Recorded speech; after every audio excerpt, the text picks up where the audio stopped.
Paranormal View. The Paranormal View.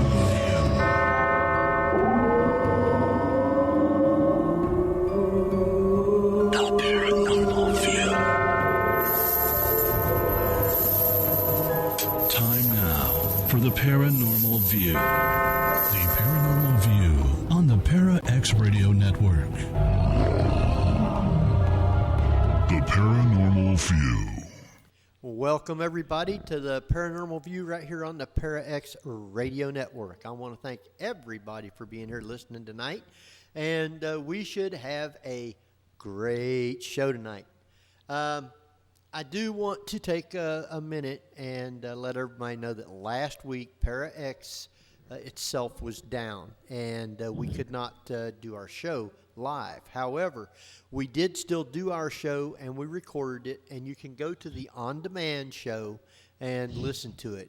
And I think you they can go to my jeffgould.net/2011 PNV page, because I have the link to the report page that I still did, the link to the podcast that we did do during the show's time. So it wasn't like we just did it at a random time. We still did it. The show went on. Henry's that good.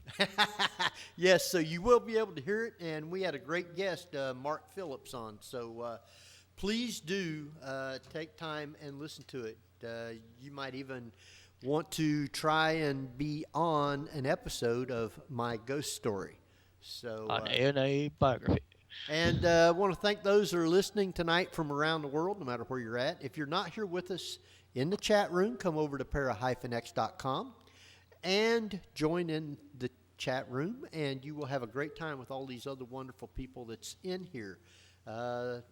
Everybody is just chomping at the bits tonight because they wasn't here last week, and they're ready to getting their Paranormal View fixed. They're wanting the show to get started. So tonight we got a great guest, and tonight I have with me Kat Cloco. Hello, everyone. She is back. and I got Jeffrey Gould. Hello, hello. And we're going to jump right into it because the show we have tonight, an interesting guest, and he wrote a great book, and I'm going to let Jeffrey tell you all about it. Exactly. Well, born on June 20th in Fairfield, California, to an Air Force Master Sergeant from Texas and a loving, if strong-willed mother from Kansas, Kenneth Harman, our guest tonight, was the kid sent to the school principal's office 6 times in one day, mostly due to his being a curious sort and as well as full of mischief, which pretty much makes him a prime candidate to host his own show on Para X. At any rate, working all through school from age 16, Kenneth began classes at the Fort Worth Police Academy 2 weeks before his 20th birthday. So upon graduating that October, it made him not only the youngest police officer on the force, but also literally being too young to legally purchase bullets for his gun. So from age 11, Kenneth knew he wanted to do with his life. He wanted to be a writer, starting with short stories after high school, finishing his first novel at age 19. Also, although working at the police department had him take off a few years from writing, he chose to take early retirement from the police force and moved to Washington State, living there for almost 8 years, at which time his writing became more serious, and he finished 2 historical novels and 1 mainstream novel. Kenneth has lived in Henderson, Nevada, and currently in Fort Collins, Colorado, not so far from the Stanley Hotel, we understand, at which time it was realized that he had a ghost living with them. Doesn't even pay rent. But he began working on a new novel, which was entered into and made the finals of the Pacific Northwest Writers Association contest, for which he's also since been a judge. And he's been a judge for the Pikes Peak Writers Contest as well. And in 2010, Ken had short stories accepted by 14 different publications, links to which not only are included on his website, but there'll be links to those stories on my report page for tonight's edition of the Paranormal View as well. Kenneth has completed 3 novels in the past 2 years. Currently is in the process of editing them. And in 2011, Llewellyn Worldwide, yay, accepted his nonfiction book for publication, Ghost Underfoot, The Spirit of Mary Bell. Kenneth has had one daughter, Sarah, from his previous marriage, and since having remarried in late 2000, he and his wife, Monica, have been blessed with daughters, Michelle, Amanda, and Rebecca. And now our time has gone along, so it's time for our first musical break. Oh, wait, no, it isn't. Please welcome Kenneth Harman. How you doing? How are you? We thought you went to sleep. Oh, no, I'm here. I have to say, though, even editing it down as I've done, your bio reads like the longest personals ad ever. I mean, you actually add that you love taking long walks in the woods around the Poetry River. I like that.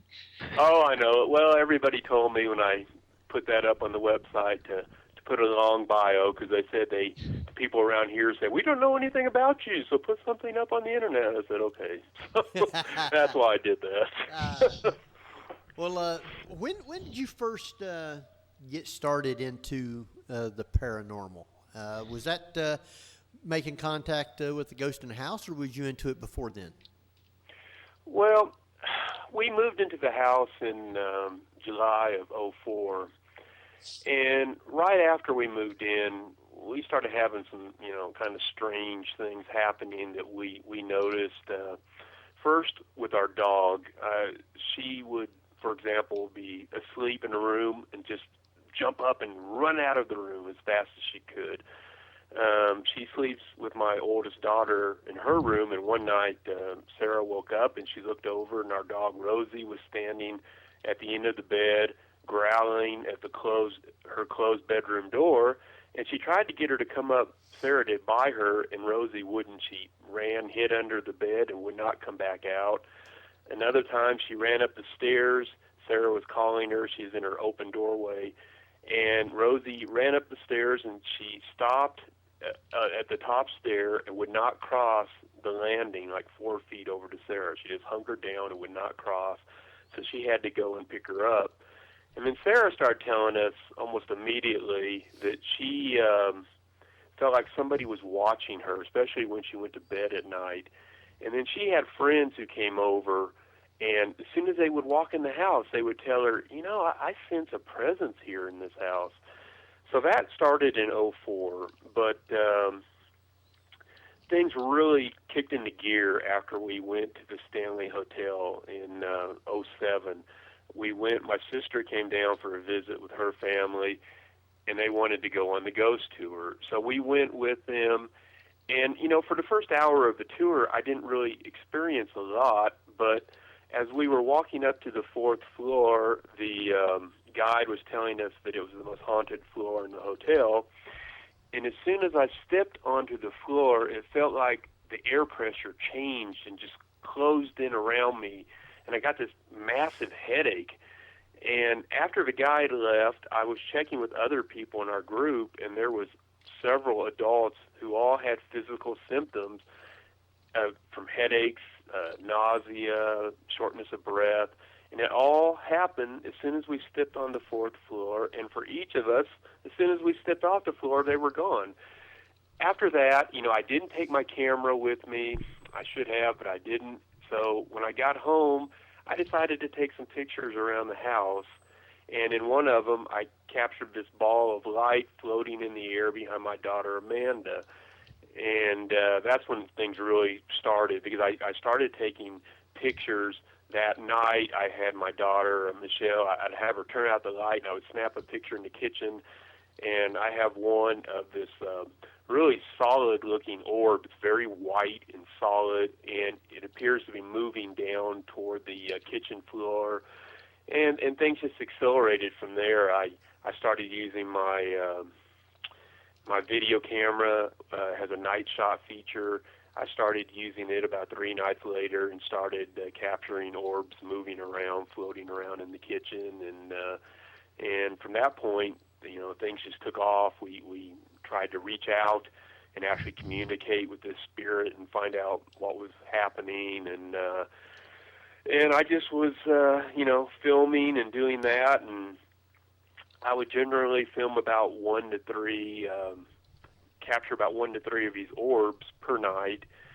And then after about a month, I read that if you play religious music prior to doing anything with spirits, it can produce a reaction.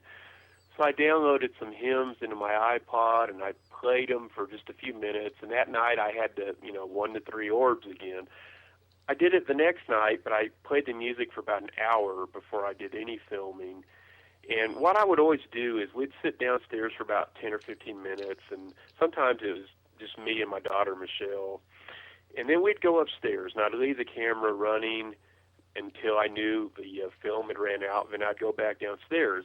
And that's what I did that night. And when I went back downstairs and watched it, I just couldn't believe what I was watching, because there were orbs everywhere. I had like 15 or 16 in just over 20 minutes. They were just flying everywhere. And it changed dramatically. For several days, I had a high number of orbs like that on the film. And then I decided to leave the camera running without us, starting down there, just the camera running. And I did that, and they just dropped off. I would have 1 or 2 at the start, and then there wouldn't be any more. And then when I tried filming a few days later with us down there again, the activity picked back up. So at that point, we knew we had something, and I just kept investigating. I decided to try communicating telepathically with the ghost, and I asked because we didn't know who we had in the house at that point. So I just asked them if they would let us see them the way their family saw them when they were alive. And I did this, and the very first night I did it on the film, I got this electrical interference where at different places in the film where you would hear this grinding sound, kind of like this, and you could see like the screen would be shaking, and then also these loud rapping noises were on the tape. Now this was all happening after we went upstairs, but loud rapping noises, this electrical interference, this happened for several nights in a row. And about the 4th night, when I was filming, I also took some pictures with my camera, which has a night shot feature on it too. And when I was watching the video the next day, I saw something moving in the kitchen, from the kitchen area toward the sliding glass door. And when you watch it, what you can see is it's a woman's dress, and it's up in the air. It's about 4 feet off the ground. It's a long dress, and you can tell it's old-fashioned just looking at it. But you can't really see a head or anything, just the dress. And it moves very quickly into from the kitchen in front of the sliding glass door and starts to spin and vanishes. And then that same night, I took a photograph in the family room and captured a photograph of the spirit floating over the television, and she's on her back, looking up toward the ceiling. Her face is kind of turned away from the camera. And using that picture, I ended up contacting the people at the Fort Collins Museum, and I sent them that photograph. And the woman, her name was Pat Walker, she immediately saw the ghost, and we both had the same thought that she was somebody from the 1880s. So I ended up going down to the museum, and they helped me do some research on the land where our house was built, and we found out that the owner of the land back in the 1880s was a man named Stuart Webster. He actually got a land grant, which I was able to find in the government records. And he operated a sheep farm, and he had a daughter named Mary Bell. That was his oldest child. And she had gotten married. Her name was Mary Bell Wilson. And her husband were renting a farm right next to her parents. And we know this because they were actually, her husband was attacked by 3 strangers about 6 months prior to Mary Bell's death.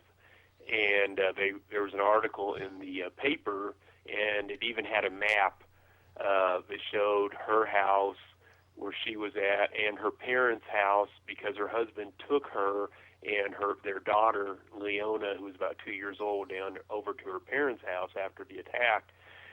And back in November of 1886, she came down along with her father and an unnamed brother with typhoid fever. And again, there's newspaper articles about them being treated for it. And then there's one where the doctor talks about he believes they're going to recover, but toward the end of the month, of the 28th of November, Mary Bell actually passed away. She was the only one who did. She was 22 at the time, and we just started piecing, everything together at that point, and she became a, number one suspect on my list on who the ghost could be. There's a couple, Dwayne and Susan Knibus. Now, they actually work on behalf of the state of Colorado.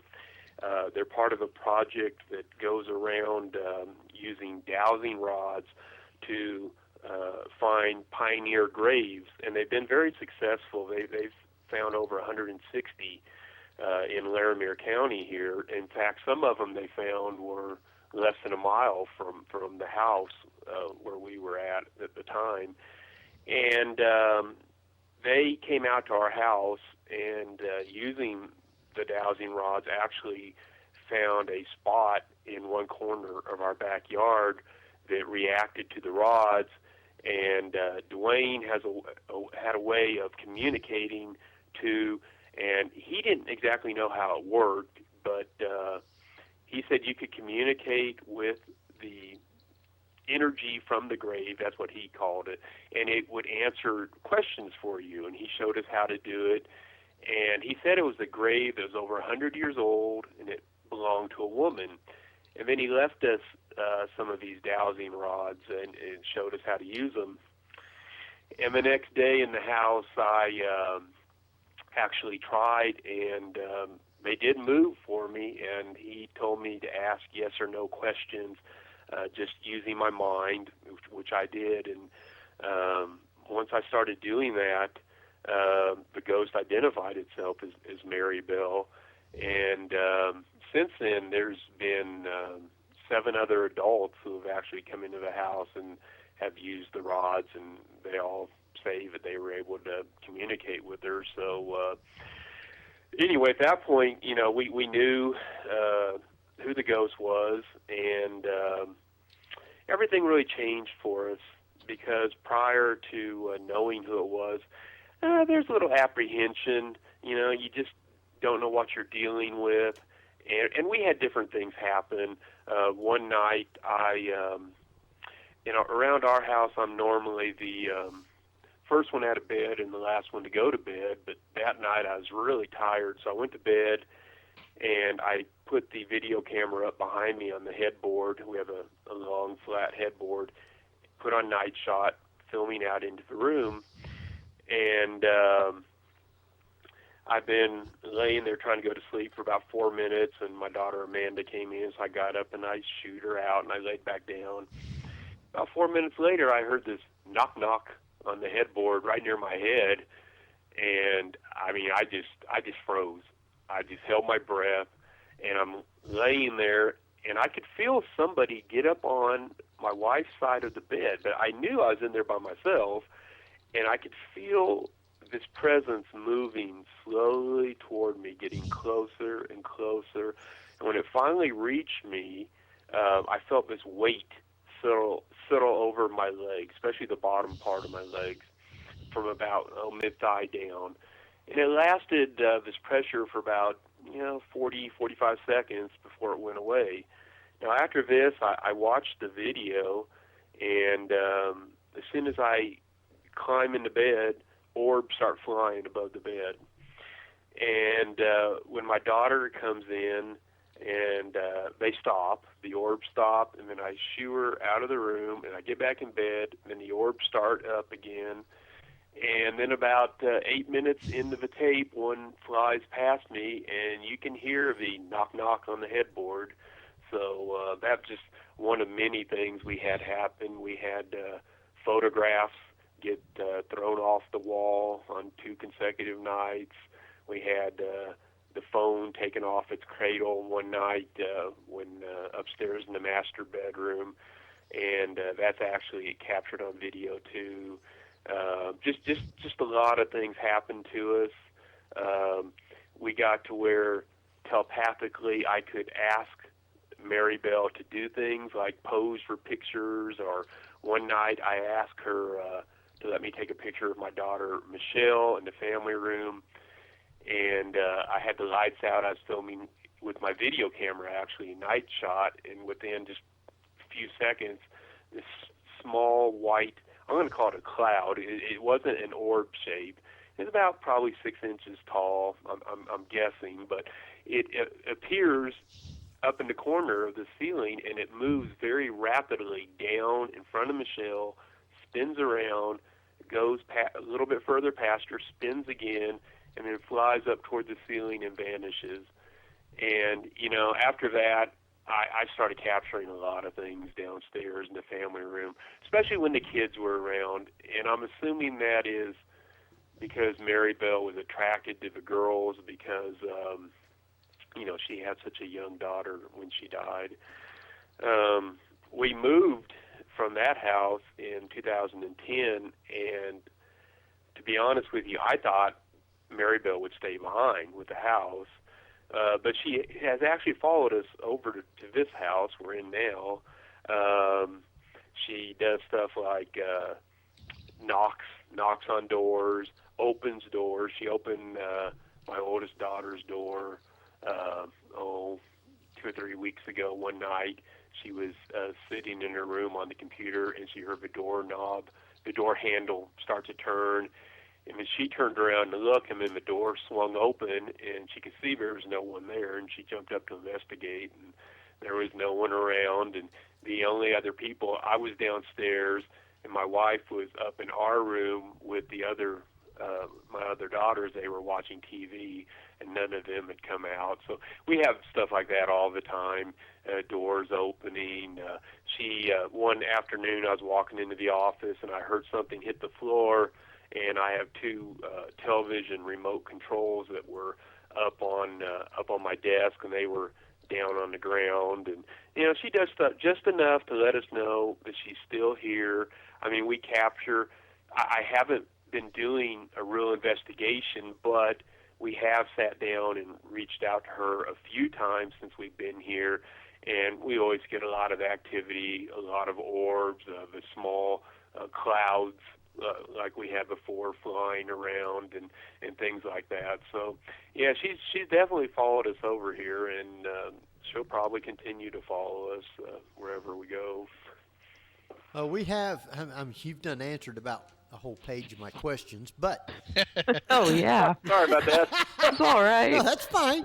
There's no problem with that. That's actually a great thing. But I think Kat's got some questions, and before Sure. I have her ask, if anybody out in the chat room has questions, private chat them to either Jeffrey, Urban Cat, or myself, and we'll get them right over to Kenneth and get them answered. So go ahead, Kat. Well, I got a quick correction. I can speak. I'm Urban Legends Cat today in the chat room because I lost the password to my Urban Cat account. Because I'm great with technology like that. So anyone can message Urban Legend Cat in the chat room tonight. But first I have a statement, then I have a question. It reminds me, your haunting, of a lot of the famous late 1800s, early 1900s hauntings that would be reported, most famously by the Fox sisters. This Right. brings up the question, have you had anyone outside of your family investigate your house?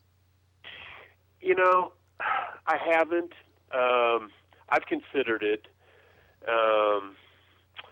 But we're just, my wife and my daughters, we're so used to having her here that, I don't know. I don't know if I can get them to agree to that or not.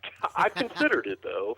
I can understand. Having a bunch of strange people walking through your house, it's a little bit odd.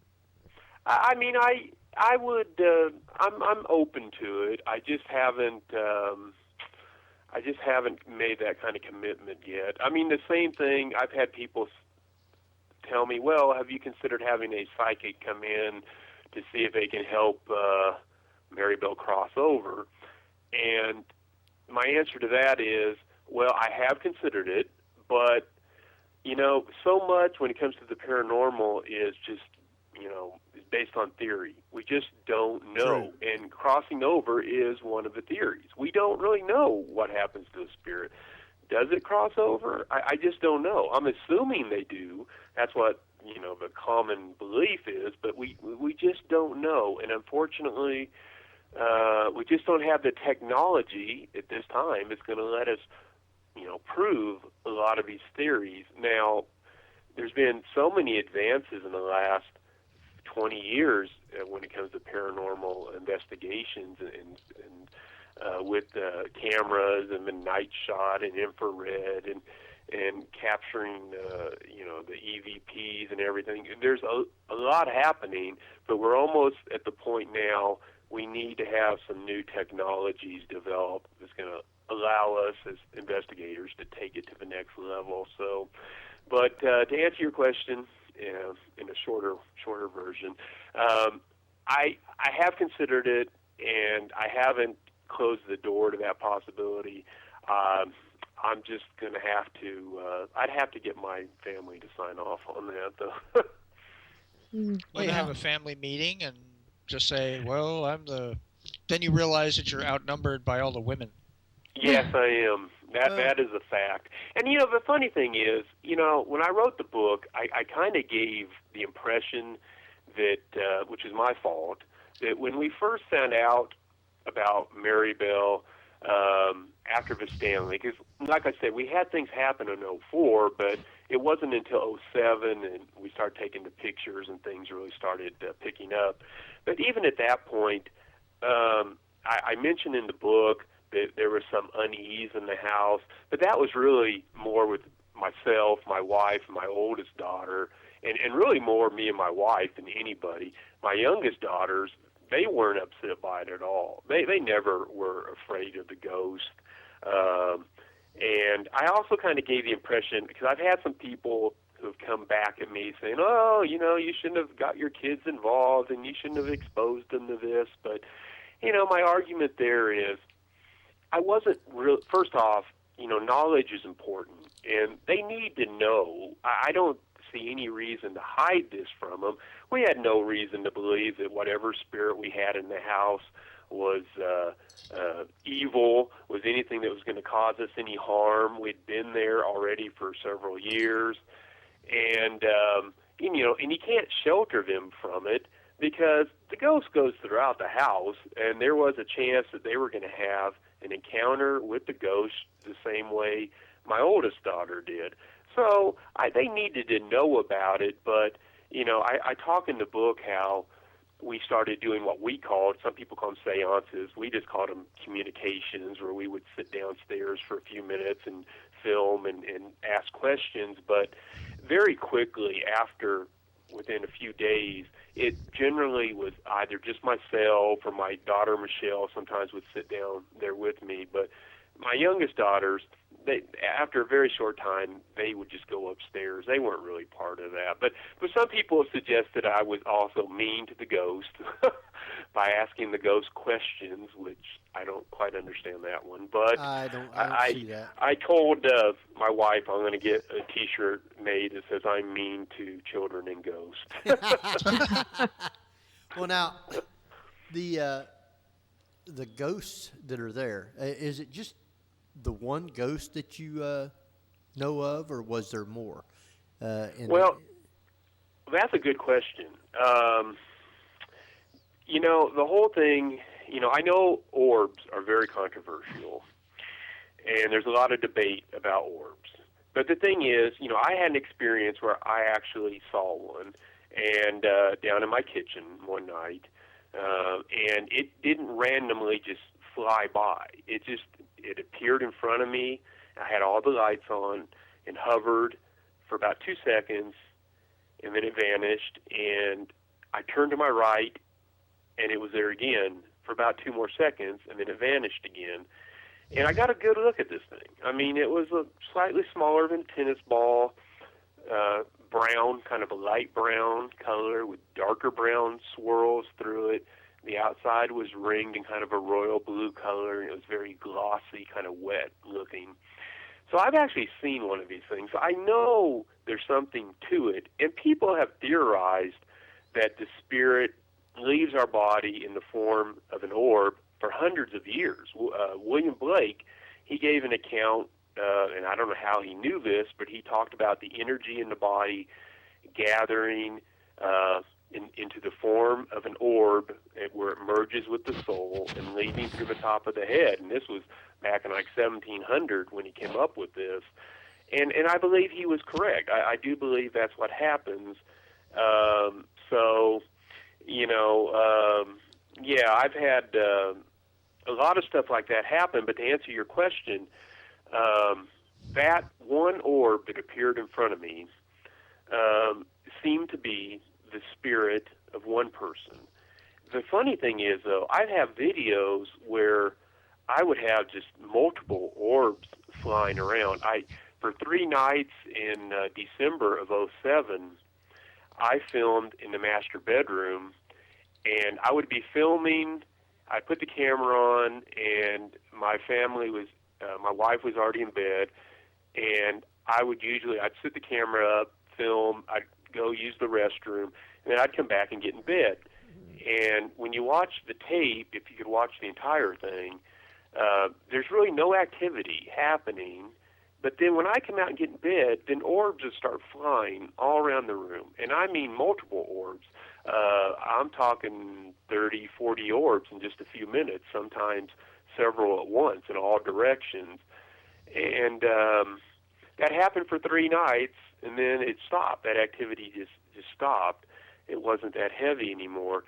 And I don't know, if each orb represents a human soul, then why would there be so many? I don't know, unless people have suggested that perhaps we opened some kind of portal when we reached out and were communicating with Maryville. So I suppose that's possible. Well, now, I know in Japan, sorry, I'm that's all right. talking Go over ahead. you, Henry. No, you're okay. There's a theory that is a very old Shinto belief that orbs, like what you describe, always accompany ghosts. Okay. Yeah. I've heard that too, and you know, actually, at one point when it all started, I wondered if the orbs were some kind of energy put out by the spirit, by the ghost. But the one that I saw in the kitchen, it definitely seemed to have intelligence because, like I said, it wasn't randomly just moving through the air. It just appeared in front of me, hovering, and stayed there. And then when it vanished and I turned, it was there again. And that's the only time I've ever seen one like that. So, you know, the soul has to take some kind of form. And another thing is, when I started using the telepathy and asking the ghost to appear to us in a form that we would recognize, she started to absorb a lot of energy out of the video camera, and in order to appear. And one theory on that is that they move at a very high vibration in the spirit world, and they have to absorb the energy to slow down to the point to where we can see them, and then they appear as, I believe, a spirit. Probably they see each other as they looked when they were alive, not as orbs. But for us to see them, she had to really take in a lot of energy. And after that week, she started doing it all the time. She started drawing it out of the televisions, out of the computers, out of the clock radios. You would hear that grinding all the time. And she did appear several times after that night. My wife saw her upstairs moving on the landing. My daughter saw her the same place. And then one night it's kind of funny, one night I was doing some research in the office, and my oldest daughter came down, and she said, "Dad, you got to talk to my sisters because they're coming in my room at night." And she had this little portable heater. They're turning it on high, and I'm burning up. And I said, "Sarah, I don't think your 2- and 3-year-old sisters are coming in your room in the middle of the night." I said, "I'll bet it's Maribel." And she goes, "Oh, Dad, I knew you'd blame the ghost." So after she went upstairs, I went in the kitchen, and I got the dowsing rods that I'd been given by the connivances when they came out to our house, and I contacted Maribel. And I asked her, I said, will you let us see you again in what we called a human form? And the answer came back as yes. And so right after that, I went to go to bed, and when I went upstairs, the door to the bedroom where my youngest daughters were sleeping was closed. And I don't know why, but I just felt the need to open it, so I did. And I went on to bed, and I was in bed, and a short time later, I heard my daughter Sarah get up and go into the bathroom and then come back out. Now, Sarah, when we first moved into the house, of course, she sensed the presence right away, and she was always, would always turn on the light upstairs whenever she had to go to the bathroom or anything. But on this night, for some reason, she didn't. The next morning, when I came downstairs, she was already downstairs in the office, and she looked up at me and she goes, "Well, Dad, I saw the ghost last night." And I said, "What are you talking about?" She goes, "Well, I went to the bathroom, and when I came out, right when I got to my sister's room, she just appeared in front of me in the doorway for a couple of seconds, and then she vanished." And so there again, I mean, that was her responding to a request that I made to her to let us see her, and which is pretty remarkable, actually. The funny thing is, I've never myself seen her, manifested in what we more familiar spirit form with clothes and everything. My wife has, and my oldest daughter has, and I get the impression that Maribel doesn't want me to see her like that because she's embarrassed to or something, because I'm the only man in the house, I think. And so I've never have seen her like that. I've only seen the orb myself, but it's still pretty amazing what we've seen and having her around. So, well, that's really interesting. I think that we've run right on up to break time, which is a good thing. But Kat put the link in the chat room there for if you want to go to his site and read about the book. He also has a video there of different evidence that he has put together that he's been saving all this time, which is some of it's real interesting. And I know when I was watching it, there was a couple of times where I could see something walking around also. So you might want to take a look at that later. I think what we'll do is we're going to go ahead and take a quick break. I don't know, maybe 7-8 minutes, something like that. Whoa. Oh, don't whoa me. Well, it sounds like a lot. I mean, well, 6-7 minutes, ever how long that's takes. true. Yeah. So give us time to get something to drink, go potty or whatever you need to do, and then we will come back with more from Kenneth Harman. And I believe, Kat, you get to do the first segment. Oh, ooh, me. Okay. You are listening to the Paranormal View on the Para-X Radio Network with your hosts, Henry Foister, Jeff Gould, and myself, Kat Kloko. You don't have to be a plumber to investigate the paranormal. Everyone is welcome to the Para-X Radio Network. Tune in 7 days a week for great shows and special live events. 24 hours a day, Para-X is the place for paranormal talk. So whether you're a plumber or just another axe-throwing dragon, Para-X is your source for everything paranormal. Welcome back, everybody, to the Paranormal View right here on the Para-X Radio Network. I want to thank everyone for tuning in tonight, listening to us. Great show going on here. And for those listening from around the world, if you're not with us, come on over, para-x.com, and join in the chat room. You'll be able to have a great time with all these wonderful people. Speaking of that, if you do have questions, you can private chat them to Urban Legend Cat or Jeffrey or myself, and we'll get them right over to Kenneth here. Kenneth, I want to welcome you back. Yes, I'm still here. I'm not asleep. Now, your wife and kids, what did they say about the ghost? I mean, does it frighten them? Or are they anxious every time they get a chance to see it? Or well,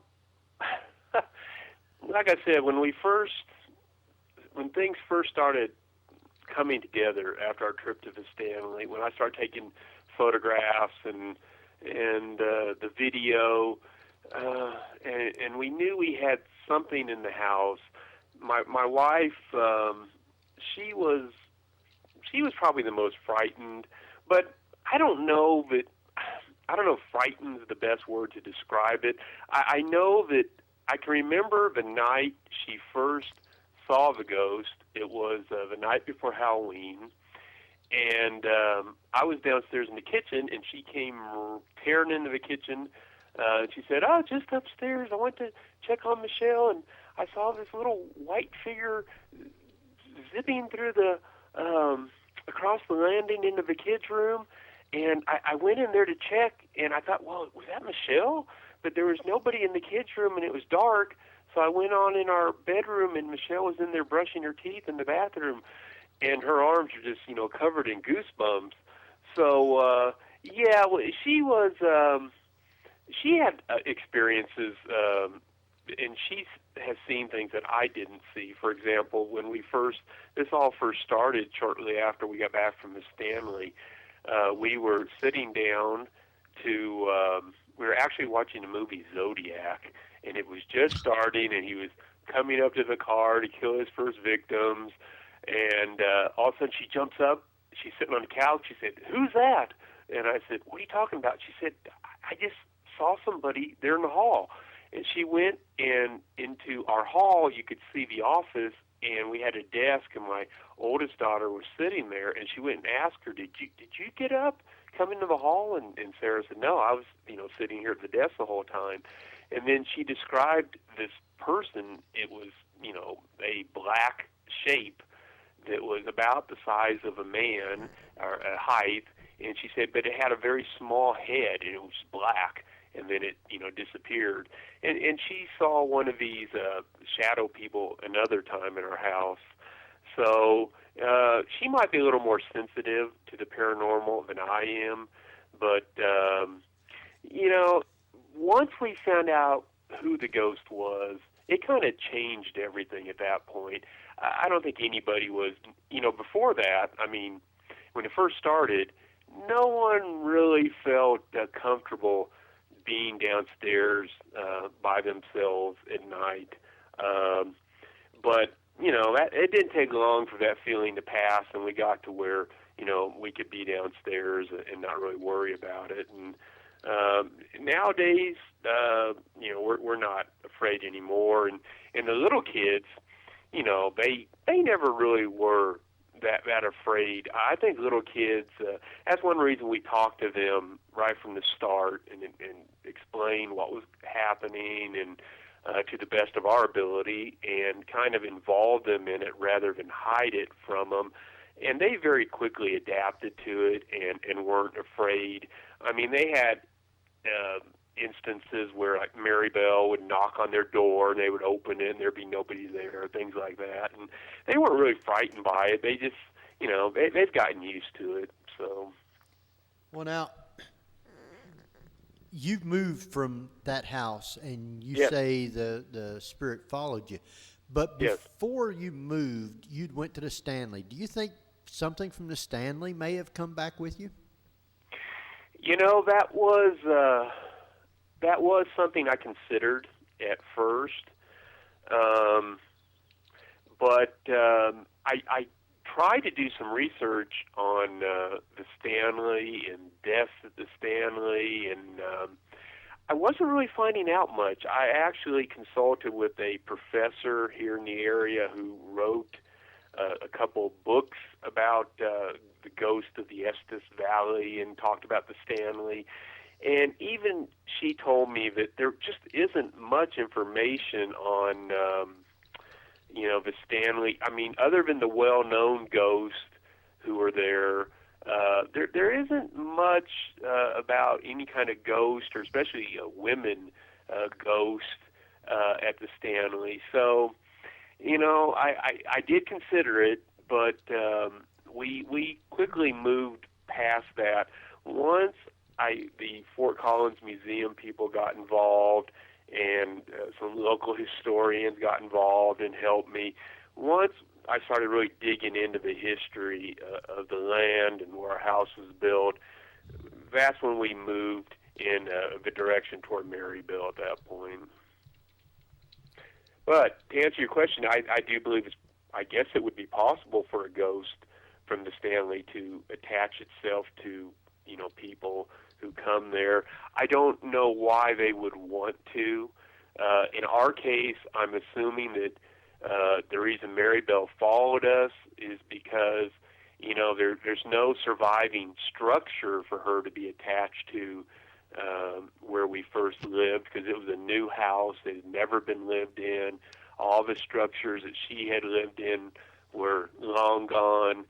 And I think once we communicated with her, I think it just changed our relationship with her to the point that I'm assuming that, I don't know, maybe she's bored where she's at and she's looking for someone to talk to. I don't know. Either that, or perhaps she became attached to the kids because she did have a 2-year-old daughter herself. So I suppose that's possible too. I can tell you this, even though she is here, you wouldn't really know it. She doesn't do a lot. She does something about every month or two, just enough to let us know she's still with us. A few weeks ago, I was talking to my wife one afternoon about Marybelle. We were downstairs in the hallway, and I actually looked up toward the ceiling, and I said, Marybelle, don't be mad at me because I haven't been using the rods to talk to you. And then I moved over by the stairs, and I had my arms on the railing of the stairs, and all of a sudden, this big cold spot developed right in front of me, and it was about 3 feet long, and it was really cold. And I said, Monica, come here, you got to feel this. And she came over there, and she could still feel it, and her arms were just covered in goosebumps. So, every so often she'll do something, but not a lot. And, we actually try to give her a lot of space because I haven't really been filming much. I did go a few weeks ago. My girls are upstairs in their room, and I said, I haven't tried filming in your room since we've been here. I wonder if I would get anything. So I ran upstairs, and they were all in there, and I said, okay, guys, lay down on your beds, and I'm going to turn out the light, and I'm going to film a night shot and see if I get anything. So I started filming, and I started getting a lot of orbs flying around the room, and in different shapes, not just the classic orb shape. Different things would be moving around. I must have captured about 10 or 12 things in about 15 minutes. So, but the funny thing about that is I tried several times since then, and one time I captured a couple of things, but most of the time I don't capture anything. So she's not always here, and she doesn't always, or if she is always here, she doesn't always make her presence known. Right. Sometimes it's very strong. Other times it's not. It's like that. And that was one of the questions I was going to ask was, do you have contact with her all the time or just at certain times? And which is the way that generally spirits are. And I would assume that she senses, because she's a friendly spirit, she senses that you guys are friendly toward her. And right. Therefore, she's going to stay around, but she's probably not around all the time to where you notice it. She might even go other places and then come back from time to time. As a matter of fact, there was somebody in the chat room said that maybe she's actually there all the time or just checks in from time to time. So that's a possibility too. Well, I know we, back in '08, my wife, a couple of her sisters came to visit us with their families. And they live over in Europe, and we took them down to Denver, and we ended up at the Molly Brown house. We'd never been there, and which was kind of an interesting experience for me. They don't let you take pictures inside, and I heard the place was haunted. I really wanted to take some pictures, and but the tour guide was just watching us, and would not leave. So finally, I ended up upstairs, just me and this other couple. And I was hoping they'd leave. I wanted to take a few pictures. And then I was outside Molly Brown's husband's room, and I smelled cigar smoke really strong. And several people have reported having that experience. But the thing is, when we got home that night, I got the rods out, and I contacted Maryville using the rods.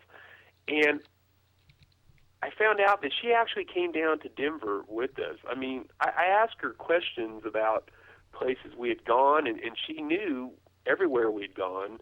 She knew the people who were in the cars, and she even knew where we had eaten. So I'm assuming that I guess sometimes she travels with us outside the house. I just don't know what she does for entertainment, which is...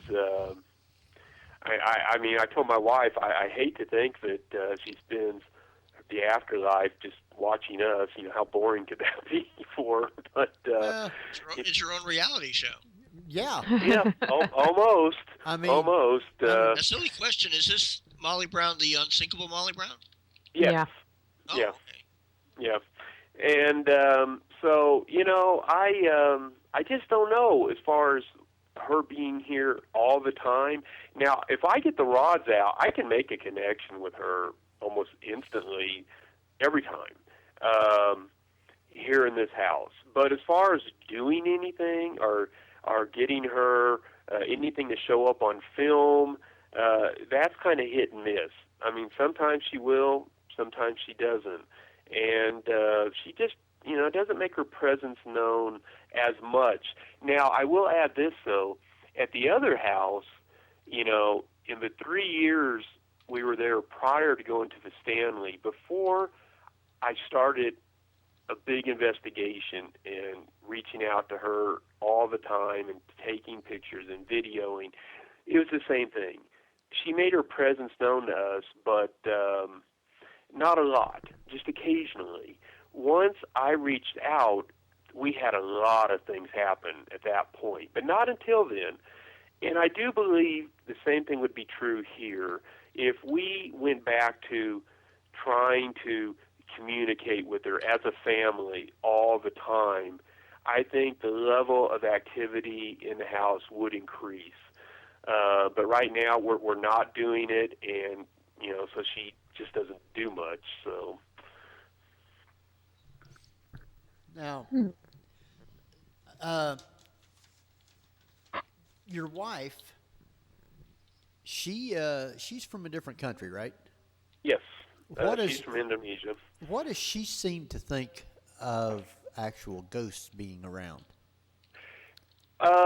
Well, they believe in ghosts in Indonesia. She actually was brought up Catholic, so I mean, she definitely always, of course, the Catholics, the church people believe that ghosts are demons and they're not really the spirits of deceased people. But she actually had an experience in Indonesia where in her apartment one night she saw a ghost of a woman who had died a few months before by some railroad tracks that ran near her apartment.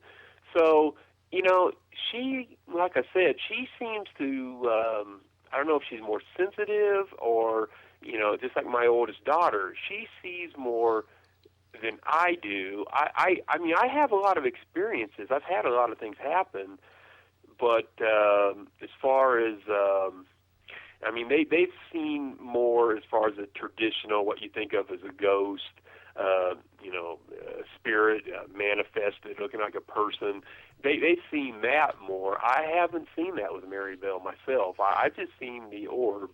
Now I've had her do a lot around me, and one afternoon I was in the other house with my daughters, and it was near Christmas time, and all of a sudden this rocking horse music box that was on top of the bookcase, it just started rocking and playing music, and you have to wind it up. And the thing is, it's only been played like 3 times. It's kept in a box. It's in like in brand new condition.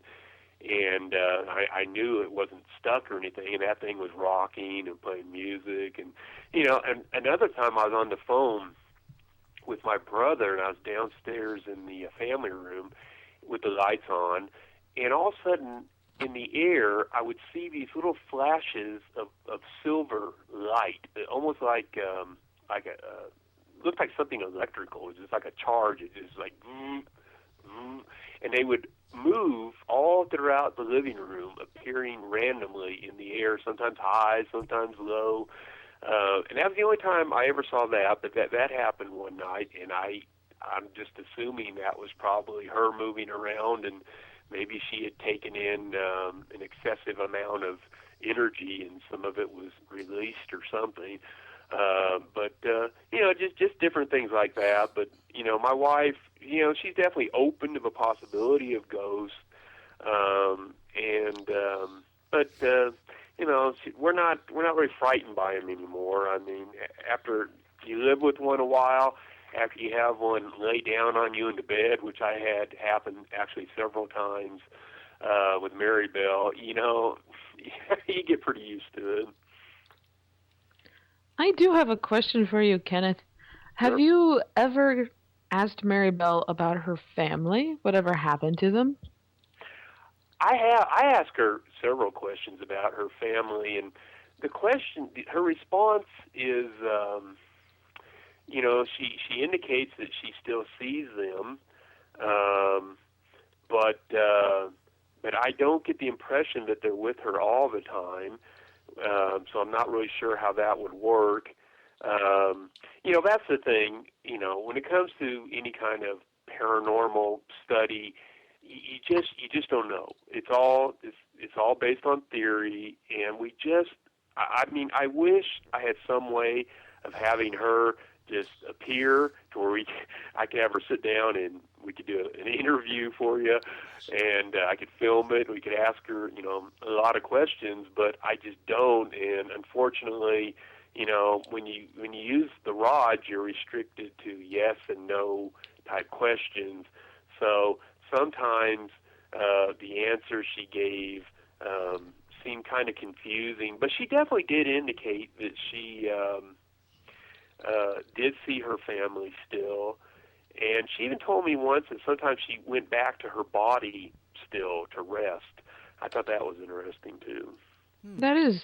Yeah. Have you ever considered using other methods of communication, like a spirit box or anything? Not dowsing. You're using dowsing rods. I'm thinking of pendulums. The only thing we ever tried, other than the rods, was before we even used the rods, before the couple came out to our house with the rods to search for graves in the yard, a grave site, I purchased a box one time, and I asked her to communicate to us by knocking, and I filmed myself doing that. And then, about a week after that, I was upstairs in the master bedroom, and I was walking toward the door, and I heard a single knock on the door, and I opened the door, and my wife was approaching holding the laundry, and I asked her if she heard it, and she said she did. And then a couple weeks later, the incident happened where I was in bed with the video camera on, and I heard the knocking on the headboard. Huh. Now, since all this has taken place, has that led you to want to do investigations other places? Boy, my time is so limited. I'm not sure I could do it. I certainly have a strong interest in the paranormal and the afterlife. There's so many questions out there that are need to be answered. The problem from the way I see it is and I may have mentioned this before, but right now all the investigators are so limited by the tools of the trade, so to speak, the technology we have. We can only do so much. We can only capture so much, and it's just until new inventions come along that breach the gap between the two worlds even more. Now, I do believe that one day that will happen. I think that the day is going to come to where people will be able to communicate with like deceased relatives very easily. I think that day will come. I think we'll figure out how to do that, but it's going to be a ways off. But to answer your question, right now, with my schedule the way it is, no, I haven't really tried. I thought about doing it more before we found out we had Maribel in the house with us. In fact, my oldest daughter tried to get me to go out to this cemetery out here near, well, it's not real close to our house, but it's called Bingham Hill. It's an old pioneer cemetery. It's supposed to be haunted. She wanted me to go out with her one night out there, and we did. We actually drove out there, and but it was a moonless, dark night, and she would not go. So we ended up getting back in the car and making a hasty retreat back to the house. And this is after we'd already sprayed ourselves with this really stinky anti-mosquito spray. But yeah, I mean, I certainly would consider it. It's a fascinating subject, a fascinating thing to do. The thing with me, when I was doing it all the time, and that's one reason I do believe, and I mentioned this in the book, one reason I believe I was able to capture so much stuff is because I was doing it on a nightly basis most of the time in one spot. So I just had a lot more opportunities to get stuff than a lot of paranormal investigators who might go to, let's say, the Stanley for one night or maybe two if they're lucky and hope to get something during that time. I was there every night doing it, and so it just, it increased my odds is what happened, and I got lucky. I just was able to capture quite a bit of stuff on film, so which I put up on the website. So now, Yeah. is your wife and kids sitting around listening to you tonight? No, I actually made them go upstairs, and I told them to be very quiet. Otherwise, this would be a very hard interview. Yeah, they know I'm doing this, and they're very supportive of me in the book, and we felt like Maribel's story is a good story, and people deserve to hear it and take a look at the video, and that's why I put it out there, let everybody take a look at it. And I applaud the people who are in the various paranormal investigative groups all around the world trying to capture more. I hope they can. I hope we get the kind of proof that will, put it to rest that, there's definitely spirits out there. And, I don't understand why people don't want to believe in them, but I know some people don't, and that's true. fine. That's Everybody true. has their own opinion, so Well, yeah, I'm fine with that. We do from time to time while we're doing the show, we get different things that happens while we're broadcasting. So you never know. Mary Bell might decide she wants to say hi to us tonight. So we still have time for that to happen. Well, that'd be fine with me. If we can, if we can get her here to talk to you, I think that would be fantastic. Well, I would love that. Maybe we can get her to wait till after break, because I think it's time for us to take our last break. And when we come back, I noticed that you'd also said some things that you had talked to Mary Bell, and she kind of like answered different questions. And some of those I have down we're going to talk about when we come back. So, Sounds Jeffrey? good. Yeah, well, you're listening to the Paranormal View on para-x.com with our guest author, Kenneth Harman. So stay tuned so Mary Bell doesn't come knocking on your bedpost for you're not sticking around. Welcome back, everybody, to the Paranormal View right here on the Para-X Radio Network. I want to thank everybody for being with us tonight. And for those listening from around the world, I want to especially thank you. We have listeners tonight in the U.S., the UK, Canada, and that one place called the Other. We have 4 of them, so no telling where that's at, but we welcome you to be listening anyway. And we want to get back to our guests, but before I do that... How many guests we have? I got a whole bunch of them. I got Wow. them everywhere. But I think Mary Bell is with us, too, so... Oh, there you go. That means we got more than just one guest. Now, if you do have questions, time's going to be running out here real soon. So private chat them over to Urban Legend Cat or Jeffrey or myself, and we'll get those questions right over to them.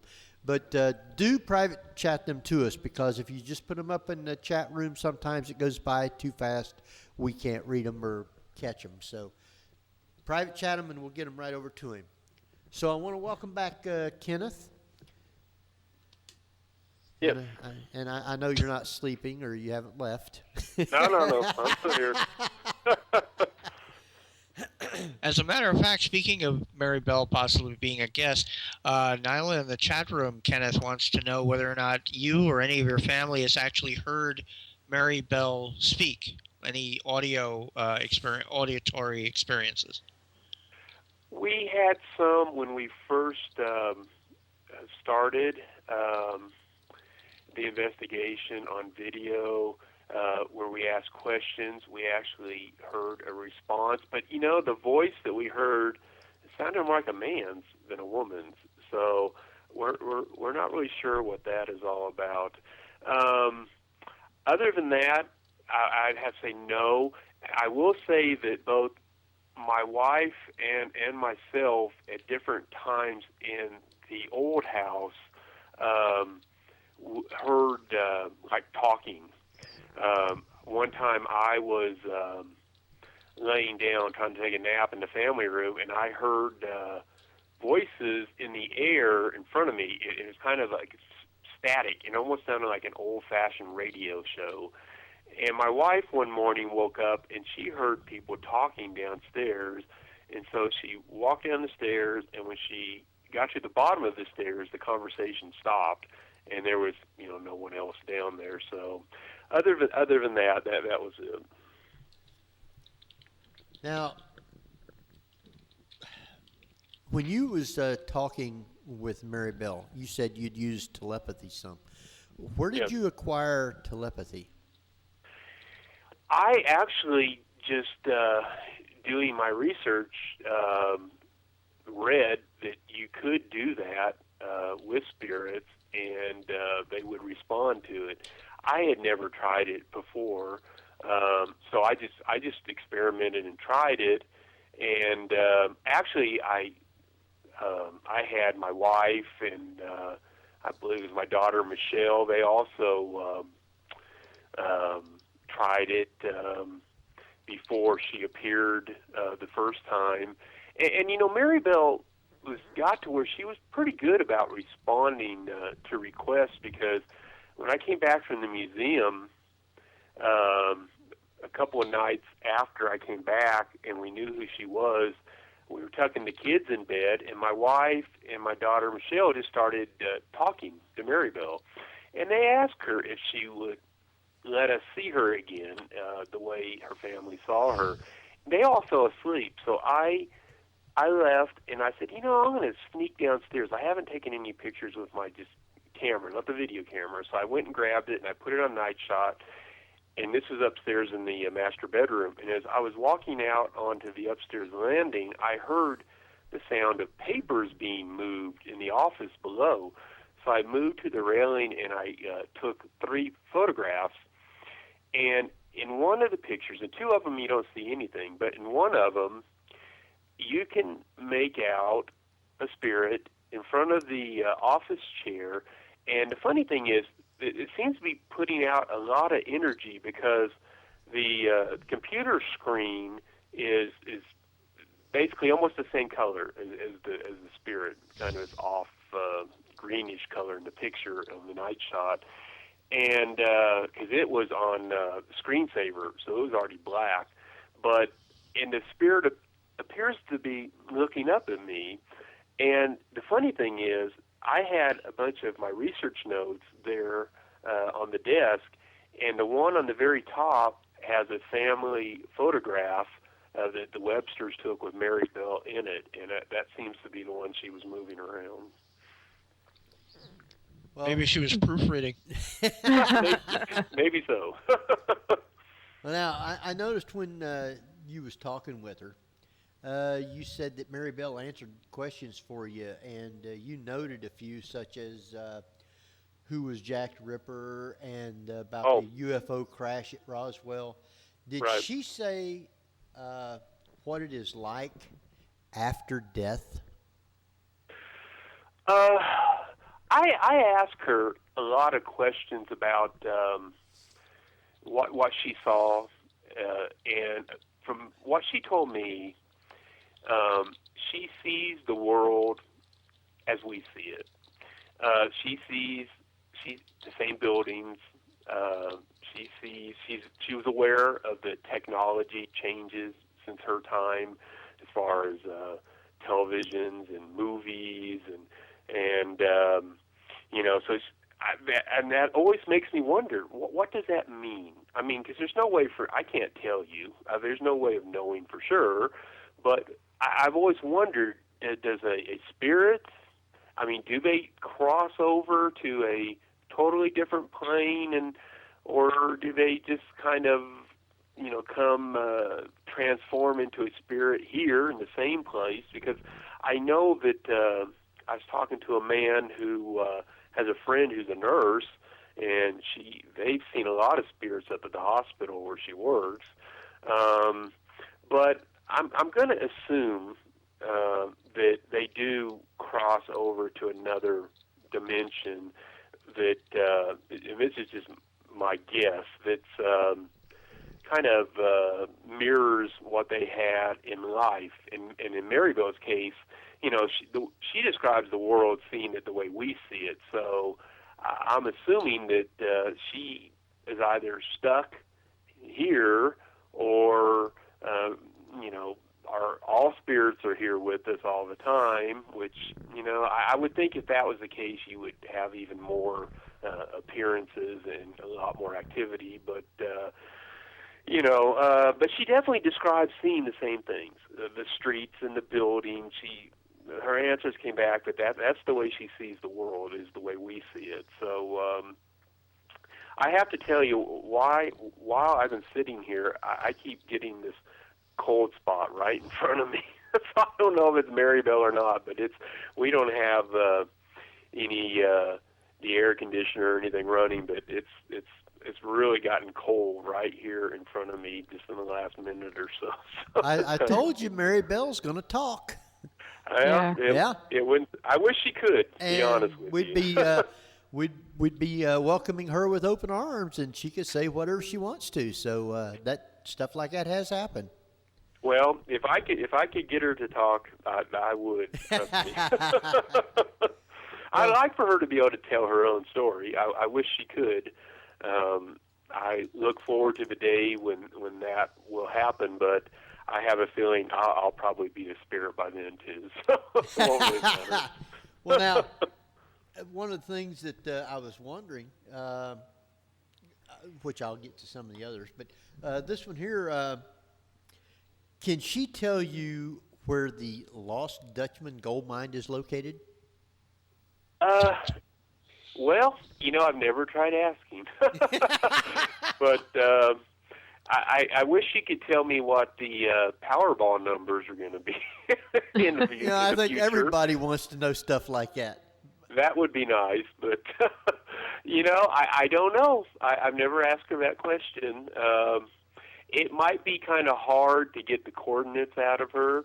I mean, she might answer yes, if she could tell me, and then not be able to get me there. So I don't think I can help you with that one. Did you have a digital recorder? Yes. And have you ever got anything from EVPs from that? We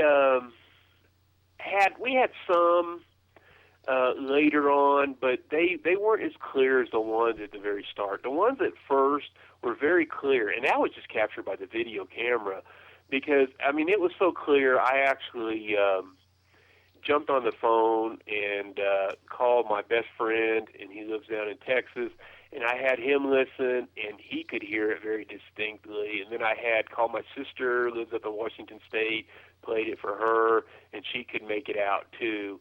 So the others we had weren't as sharp as the first ones. Well, now, did she happen to tell you if Atlantis was real and what happened to it? I don't know how old she is. I don't remember if I asked her about Atlantis or not. I would have to double check that. Is it in the book? I think it was. That was why I wrote it down. I don't remember if she told me if it was real or not. I know I asked her a lot of questions about different things like that. And people have asked me, well, what were you trying to do there? And, here it is. Yeah, she said Atlantis was real. My purpose for doing that is basically, I wondered if she would answer, and because she knew so many things about my family that I said, how does she know, like, where my grandparents were born or where they're buried and things like that? And it is theorized that when somebody dies, that a spirit answers become available to them. If they were to think about a question, then knowledge, just comes to them. I guess it's one of the perks of being dead, I guess. But so I wanted to know if I answered what would come back. Now, like I said in the book, there's no way to verify the information, obviously. It makes for a good conversation. I thought it was interesting just to see what she would say. I wish I could verify it all. I do know that one I asked her is kind of interesting. I asked her about the John Benet Ramsey murder, the John Benet Ramsey, the little girl down in Boulder, and I asked her if her family was involved, and she came back and said no. And about 2 or 3 months after I asked that question on the news, it came back that the investigators had cleared all her family members after years of investigation. So that kind of verified what she said. But other than that, obviously, I really can't prove Atlantis or the Noah's Ark thing. I wish I could. I'd probably make a lot of money doing that. But Well, now, I know that the place that I'm going to be at next weekend, Morrison Masonic Lodge in Elizabethtown, Kentucky. There's a little girl there. The last time we was there, you can talk with her also using dowsing rods, and okay. she will answer questions. they also had other different equipment that we used. I had my recorder going, did not get anything on the recorder, but the dowsing rods worked, and some other sensors that they had was also going off and working. So we do know that something was there also. You know, and the thing with the dowsing rods, nobody can really explain how they work, but they've been used for hundreds of years as a way of, you know, not only detecting water, finding graves, but they've also been used to detect the presence of spirits. And I can tell you, there's been times when I used them. For example, when I first started asking her questions, I was asking inside the house, and because actually they had me go outside over the gravesite. They told me that you know, if you go out there and they'll cross for you, and they did. They crossed over the grave, and this energy came up from the ground. It was into my arms, and they just ached. They hurt. And they said, they told me the connivance is if you start, you know, you say, okay, does your first letter start with the letter A and work your way through the alphabet, you can find out who it is. So I started doing that, and, you know, I'd say, because the rods had already crossed, I said, you know, if your first name starts with the letter A, uncross the rods. And, you know, nothing happened until I got to the letter M, and then they uncrossed. So then I asked, okay, well, does your last name start with the letter W, cross the rods? And they crossed. Well, I moved it inside because my oldest daughter was there, and she said, Dad, I'm sure you can just ask her questions right here inside the house. So I took a position at the bottom of the stairs, and I held the rods out, and I started talking, and I said, if your father, of course, you know, this is all telepathically with my mind, but I said, if your father was named Stuart Webster, cross the rods. And they swung around and so fast all the way around and hit me in the shoulders. And the reaction, and I didn't think she'd be able to then, the next question I asked was about her mother, be able to swing them back around and uncross, but she was able to. And, you know, I actually had a couple ladies come out to the house a few months ago. One of them's named Pat Walker. She's an author also. And she heard the story about Mary Bell. She lives here in Fort Collins, and they wanted to come out and see if they could use the rods. And they both did, and they both reported that she definitely responded to them and made the rods swing around. And one lady used them, and they swung all the way around, and they touched her shoulders. And we said, what did you ask her? And she said, I asked Mary Bell if she would give me a hug. So, yeah, they definitely both said that they felt her presence, and she responded to them. And, you know, one interesting story is when my sister came one time with my niece, who was about 25 at the time, and they were using the rods downstairs. We were with them, and they both were able to talk. And my sister asked a question, and we asked her, what did you ask? And she said, I asked her if Kimberly, that was my niece, has Kimberly ever driven drunk? And she said, wow, that's a loaded question there. I know, but it came back as yes. And Kimberly said no. She said, Mary Bell is absolutely wrong. I've never driven drunk in my life. And about an hour after that, we were talking, and Kimberly was telling us, you know, yeah, one time me and my friends, we were out golfing, and we'd play this game where we all would hit our golf balls and go running after them. And all of a sudden she paused, and she goes, you know, I drove the golf cart when I was drunk. And I said, well, there you go. So, she just, it's amazing. She never answered a question wrong. I tried to ask her trick questions a few times. And again, somebody told me I was being mean to Mary Bell by asking her trick questions. But anyway, I asked her, but she never was tricked. I could not trick her on anything. She always knew the answers. And she watched us in real time, because when my wife came home that afternoon, I was telling her, we had the two sets of rods they had left us, and we each were using them.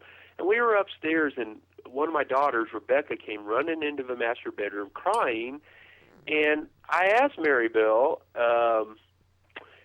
and I tried tricking her, if she saw my daughter Amanda come running into the room crying, and she, didn't respond.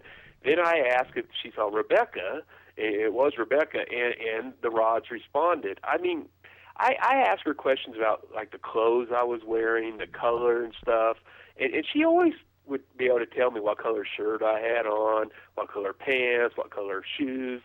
So she definitely, she knew all our names. Like I said, I can't imagine that's much of an afterlife watching us all the time, but, I'm assuming that she has other things to entertain her, so I only hope.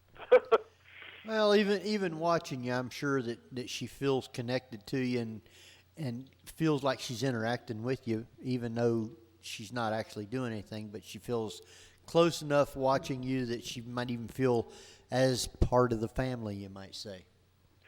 I have a feeling that she's going to be with us for years. I think that even if we move out of this house, I think she'll follow us. Now, somebody did ask me before about, are you going to try to have somebody come in and see if you can help her cross over? And we have discussed it, and that is a consideration. And at some point, we might. If that is obviously, we want what's best for Mary Bell. We're not trying to use her for our amusement. That's why, I told you the ladies came over into the house and they wanted to, but we don't just have, tours or have people come over all the time, because I don't know, to our mind, the way we're thinking is, she is the spirit of a living person, and we try to give her a lot of space. We don't we don't try to exploit her beyond what we're already doing by me writing the book, and now she is going to be on TV, or mentioned on TV. I don't know if I told you this, but me and my wife are flying out at the end of the month to L.A. We're going to be on the show My Ghost Story. Uh-huh. They're going to be having her story on next year. I know who you talked to.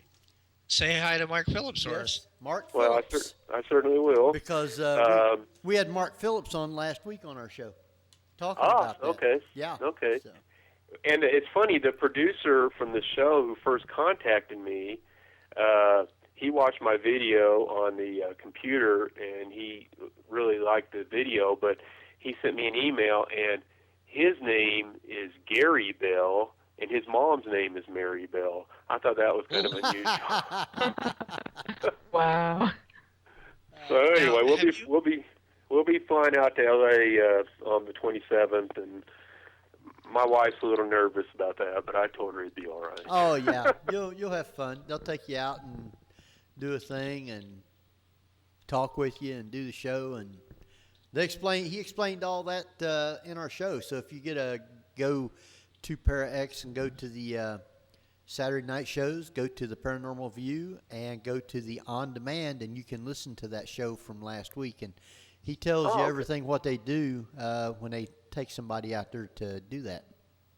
Well, maybe I can talk Mary Bell into going with us. That would be interesting. Yeah. If she appeared on the show. He says they've actually had some experiences both while recording the interviews at the studio, as well as when they send a field producer out to the location to get some B-roll footage. So Mary might be a little, play spotlight for a bit. But I have an interesting question. As opposed to the idea, because like I say earlier on, I was thinking, well, she's clearly, on the one hand, I was thinking it's almost like she's adopting you as a family. And then I realized, what have you asked her or even contemplated the concept that you might all know each other from previous lives?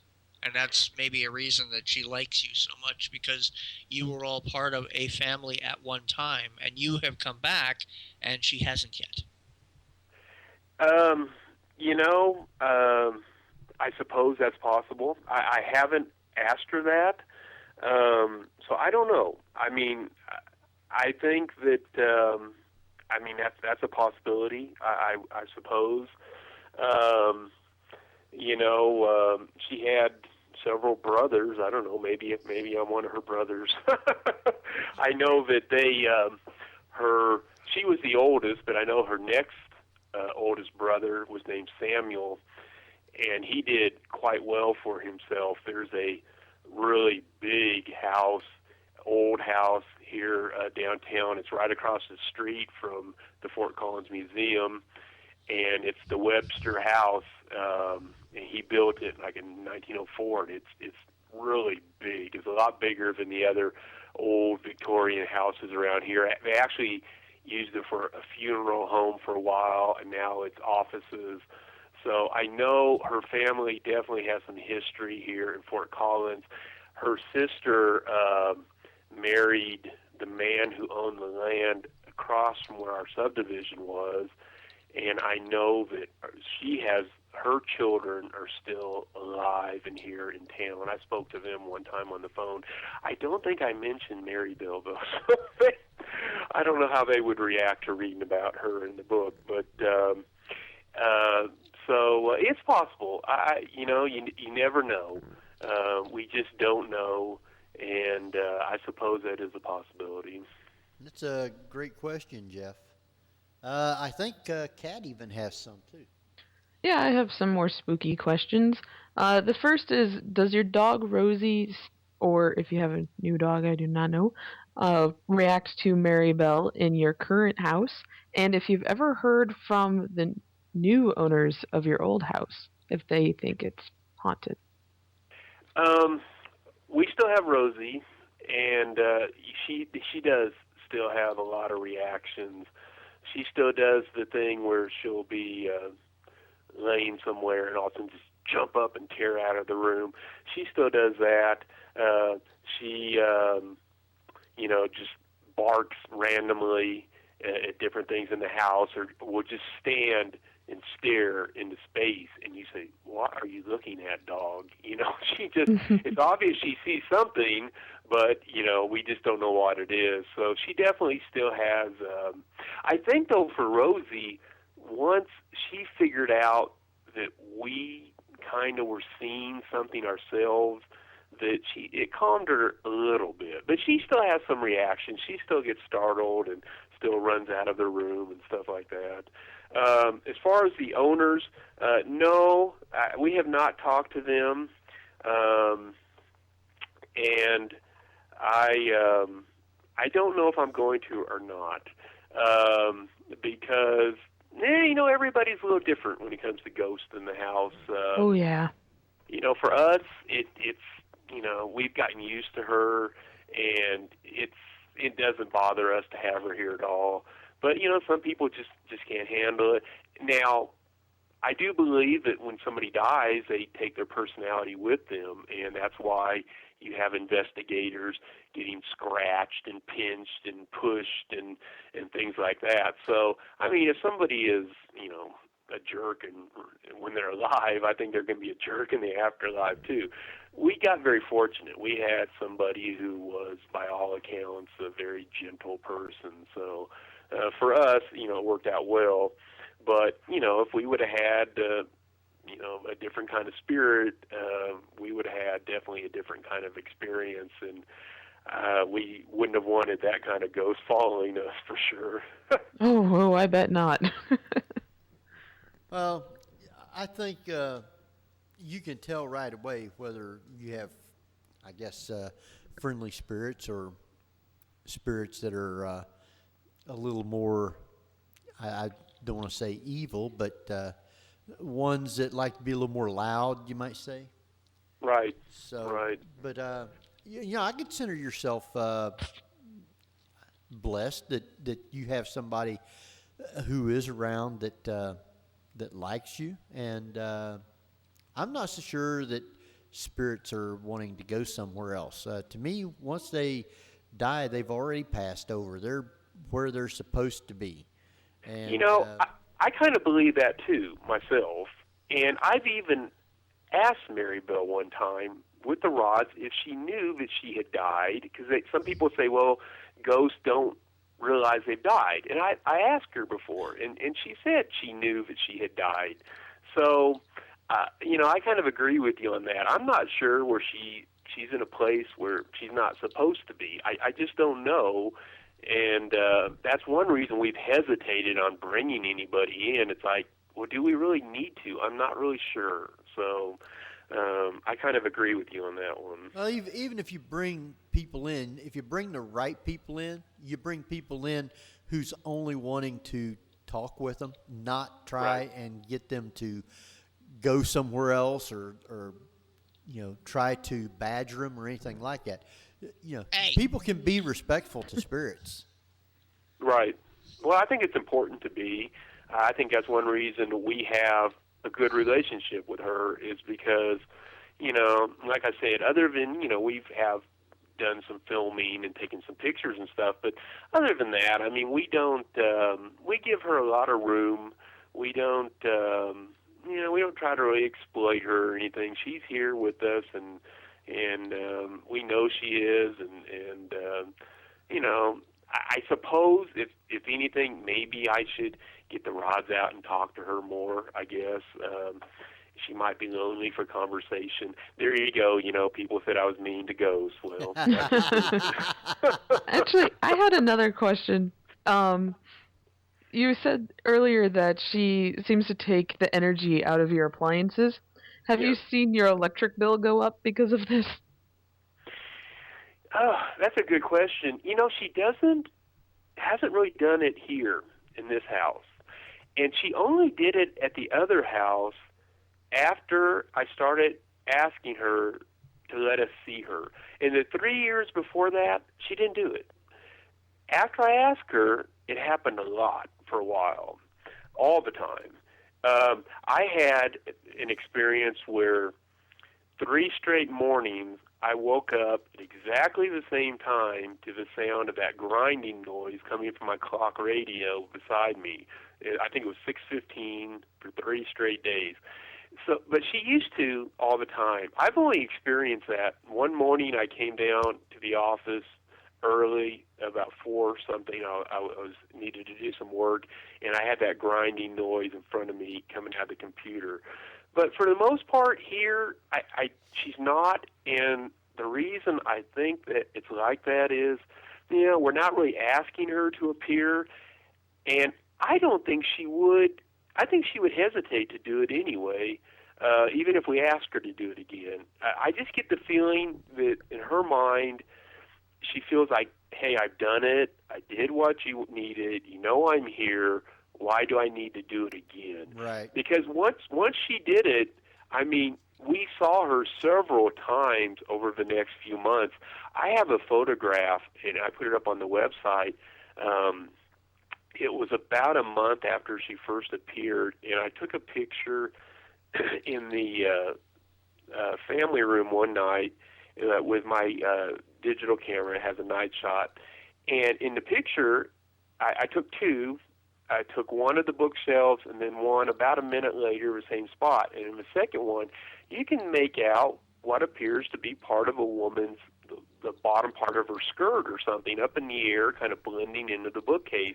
And it's a pretty solid form. It's pretty clear. And I wish that I had swung around there and captured it sooner. Maybe I would have, captured more of her. But, for several months after I first asked her, we saw her, and I think it's because she just had absorbed a lot of energy and kept doing it for a while. But once she stopped and backed off from doing that, you would hear it occasionally. But over here, not so much, just that one time. And I just don't think that she has any interest right now in trying to appear to us and as anything other than an orb. Now, my oldest daughter has seen several orbs in this house flying around. In fact, one night we were at my parents' house eating, and I mentioned to her that I said, we were talking about our experiences, and I said, I'm the only one who saw an orb in the other house. And she goes, well, yeah, but in this new house, Dad, I've seen several. And I said, you have? And she goes, oh, yeah. I've seen several in my room, flying around my room. I saw one downstairs in the laundry room. And I said, oh, okay. So after she told me that, I actually got out the video camera for about 3 or 4 nights and tried filming downstairs to see what we would capture. And and I was getting orbs, and I was getting the kind of small cloud-like shapes passing by, things like that. But one night when I did that, after I finished, my daughter came down and she goes, what time did you start? And I said, she said, was it like about 10 minutes till 10? And I said, yeah, it was. And she goes, yeah, I was sitting on my bed, and she said this orb all of a sudden appears, and it flew right over my lap about 10 minutes till 10. And I said, okay. So, but Maribel doesn't really, she's not trying, like I said, if we reached out to her again every night as a family and gave her the impression we wanted her to do something, I think the activity would pick back up like it did in the other house. But since we're not, she doesn't do much. She does just enough to let us know she's here. Well, Kenneth, our time has just dwindled right on down. I want to thank you again for taking the time to be on the show with us tonight. I'm going to let you give out any websites that you have, or any way someone might want to get in contact with you if you wanted them to, and where to get all your books at. Well, they're selling the book just about everywhere. You can find it in bookstores, Barnes and Noble. It's on it's on their website. It's on the Amazon website. So it's pretty much available everywhere. The website is www.ghostunderfoot.com, and of course it has the video on there, and it also has an email address on their contact page if anybody wants to contact me if they have any questions, and I'd be happy to answer them for them. And I appreciate you having me on the show. I've enjoyed it. I want you to stay on until after we get off, and we'll chat with you for a few minutes. Okay. And you can tell your wife and kids that we all said hi, and if they was down, we'd let them say hi. But okay. Because they aren't. Jeffrey, I'm going to let you give out all of our information. And before you do that, I want to let everybody know, right after our show, the Ghost Soldiers will be on with Doug and Pat, and they have a special tonight with the Mother's Day special. So you might want to stay and listen to the Ghost Soldiers right after our show. And next week, we will be live at the Morrison Lodge. Dave and Scott and Pat and Doug will be there from the Ghost Soldiers, and there is supposed to be quite a few special guests that are going to be there also. So you'll have to listen next week. We will be live from there. So go ahead and give out all our stuff. I was going to ask, is it going to be videotape streamlined this time? Yes, it's supposed to be. Huzzah! Excellent. Oh, that's much better, because then we get to see Henry all green. Oh, thank you.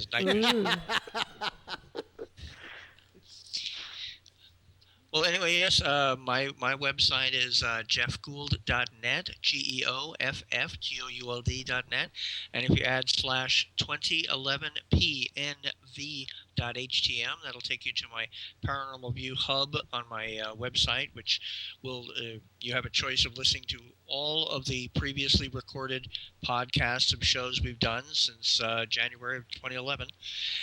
And, of course, tonight's show will have its own report page, which will have links to Kenneth's website, to his the YouTube video, is about 37 minutes long, to his book, and all sorts of links to other stuff of which we discussed.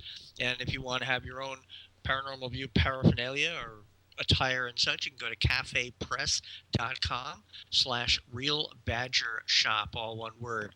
And our official website is theparanormalview, all one word.com. And at Facebook, just do a search for Paranormal View, and there we are. And I'm at Facebook. Just add Jeffrey.Gould, GEOFFREY.Gould, and there you go. Kat and Henry are also on there, so cool. Yes. Hope you all have a great Mother's Day, by the way, everybody to whom that wish is applicable. Yes. And don't forget, right after our show, Doug and Pat will be on with the Ghost Soldiers, and they're going to be doing the Mother's Day special. Was Mary Bell had children? Should we wish Mary Bell happy Mother's Day? Yes, she did have a child. Yeah, she had a daughter. That's right. She had a daughter. So happy birthday. Happy Mother's Day to Mary Bell. Okay, we have just about a minute left. So, Kenneth, did you have any final things to say within 20 seconds? I just, again, want to thank you for having me on, and hopefully I can talk Mary Bell into going out to L.A., and she'll make an appearance on the show out there. Well, good. And I welcome all your listeners to come to the website and take a look at the video. All right. We'll be looking for that show next year when it airs. So, till next week, this is Henry Foister. Jeffrey Gould.